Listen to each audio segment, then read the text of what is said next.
Buku Dunia Arab pengarang Philip Kahiti, halaman 42 sampai dengan halaman 44. Dalam tahun Islam yang ke-10 Nabi Muhammad pergi memimpin haji dengan meriah ke ibu kota yang baru itu, yaitu Mekah.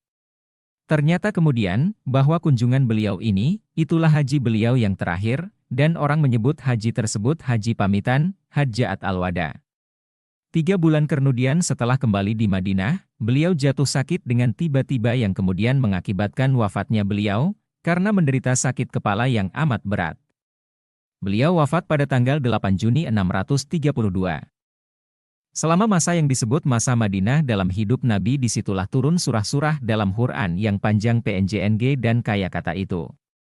Surah-surah tersebut bertalian dengan perintah-perintah agama, peraturan puasa, peraturan pemberian zakat, dan peraturan sembahyang. Selanjutnya surah-surah tersebut bertalian dengan soal-soal yang bersangkut paut dengan kemasyarakatan dan politik, perkawinan, dan perlakuan terhadap budak, tawanan dan musuh. Ternyata, bahwa undang-undang terhadap perlakuan atas budak-budak yang didapati dalam Quran, sangatlah diringankan. Sekalipun Nabi Muhammad telah mencapai puncak kemuliaannya, namun cara hidupnya tetap tinggal sederhana, seperti dalam masa beliau belum dikenai orang. Tempat tinggalnya dibuat dari tanah liat, sedang kamarnya yang tidak seberapa itu hanyalah dapat dimasuki dari suatu pelataran, tidak berbeda dengan rumah yang terdapat sekarang di negeri Arab dan Syria. Orang sering melihat beliau menambal pakaian sendiri dan beliau bersedia setiap waktu untuk dikunjungi orang. Penulis Hogarth mengatakan, kebiasaan hidup Nabi, yang bersungguh-sungguh atau yang biasa sehari-hari, semua itu telah menjadi suri tauladan yang sebenar-benarnya bagi berjuta manusia dewasa ini. Tak ada seorang lain yang dianggap oleh suku bangsa, mana sekalipun sebagai seorang manusia sempurna, dicontoh secermat Nabi Muhammad. Kekayaan yang tak seberapa yang ditinggalkan oleh beliau, dianggapnya sebagai milik negara. Jumlah wanita yang diperistrikannya ada sebanyak 12 orang. Di antara semua istri beliau, Aisyah, putri Abu Bakar, itulah yang paling disayangi oleh Nabi. Dari Khadijah beliau mendapat beberapa anak, tetapi yang tinggal hidup hanyalah seorang, yaitu putri beliau bernama Fatimah.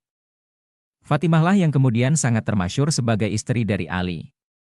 Tak dapat dilukiskan duka cita Nabi Muhammad tatkala anak beliau yang masih remaja Ibrahim, anak Miriam yang berasal agama Kristen Koptis, meninggal dunia. Dari umat muslimin di Madinah itulah kemudian lahir negara Islam yang besar. Umat yang baru itu, yang terdiri dari gabungan para emigran dan pengikut duanya, didirikan atas dasar agama dan disebut ummah atau mubalik Allah. Dalam sejarah Arab, baru inilah langkah yang pertama untuk membentuk suatu organisasi kemasyarakatan yang bukan berdasarkan keturunan, tetapi berdasarkan agama. Allah menjadi penjelmaan kekuasaan yang tertinggi dari negara. Nabi Muhammad sebagai Rasul Allah, itulah wakil Allah yang sah dan pemegang kekuasaan tertinggi di atas bumi selama beliau hidup. Oleh sebab itulah Nabi Muhammad memegang juga kekuasaan duniawi seperti kekuasaan yang dipegang tiap pemimpin negara dewasa ini, di samping tugas kerohanian yang diurus oleh beliau.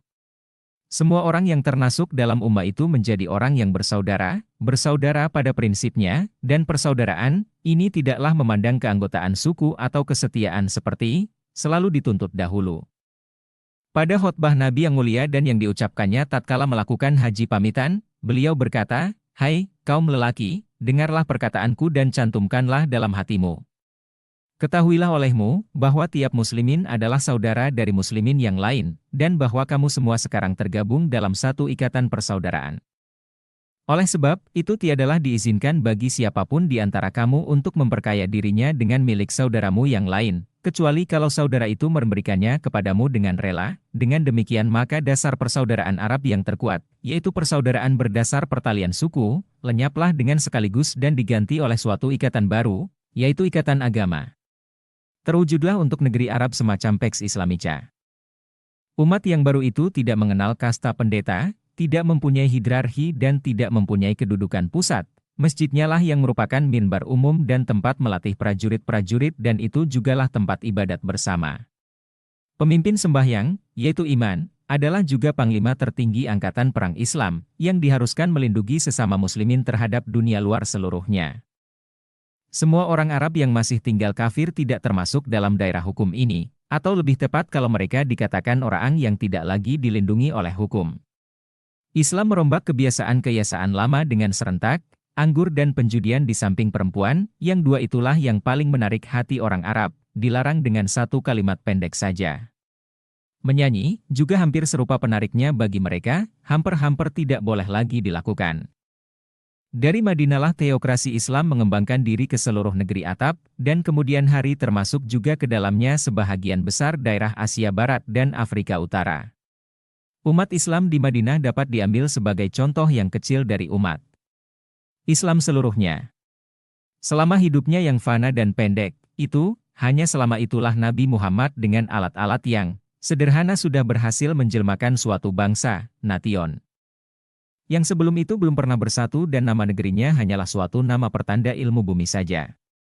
Selama itu pula lah Nabi Muhammad sudah berhasil menegakkan suatu agama, yang mendesak agama-agama Yahudi dan Kristen dari banyak daerah-daerah besar dan menjadikan sebagian besar umat di atas bumi ini menjadi pengikut-pengikutnya. Demikianlah beliau meletakkan dasar dari suatu kerajaan besar, yang tidak berapa lama kemudian berhasil menjadikan berbagai provinsi-provinsi yang indah-indah dari dunia yang beradab pada kala itu menjadi daerah bagiannya. Sekalipun Nabi Muhammad tidak bersekolah, namun beliaulah penanggung jawab dari suatu kitab yang sampai sekarang masih dianggap oleh 1/8 umat manusia sebagai penjelmaan dari semua ilmu, kebijaksanaan dan ilmu ketuhanan.